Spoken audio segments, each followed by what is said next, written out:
कराडपासून काही अंतरावर कडेगाव म्हणून गाव आहे. तर मग आज तिथेच आपण व्हिजिटला आलो होतो. सरांना नवीन प्रोजेक्ट करायचा होता, जागा वगैरे फायनल झाली होती, त्यांची जागा स्वतःचीच होती, त्यामुळे बाकी काही अडचण नव्हती. मग त्या हिशोबाने त्यांच्याकडे जो प्लॉट अवेलेबल होता तो 45x168चा होता. तर त्याच्यामध्ये कशा प्रकारे सगळा प्लॅन आणि लेआउट बसवता येईल, मल्टिपल गोष्टी तिथं कशा प्रकारे करता येईल, वास्तूच्या अनुषंगाने काय काय कुठं कुठं आलं पाहिजे, या सगळ्या गोष्टी आपल्याला तिथं महत्त्वाच्या होत्या. व्यवस्थित प्लॉट वगैरे बघून घेतला आणि कशा प्रकारे भर किती टाकावं लागेल वगैरे वगैरे.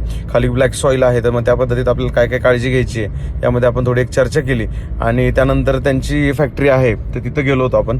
मग तिथं गेल्यानंतर फॅक्टरी वगैरे बघितली, तिथं फरसाण वगैरे बनवतात ते. आणि मग त्याचबरोबर मग तिथं ऑफिसमध्ये बसून आपण बाकी सगळ्या गोष्टी प्लॅनअप केल्या की साधारणतः कशा प्रकारे लेआउट असेल, किचन कुठं करायचे, त्याची साईज काय असेल, किंवा टेबल चेअर इक्विपमेंट याची टोटल कॉस्टिंग किती जाणार आहे, स्टाफ किती लागेल, मंथली सेल किती झाला पाहिजे, या सगळ्या गोष्टींमध्ये आपण व्यवस्थित चर्चा केली.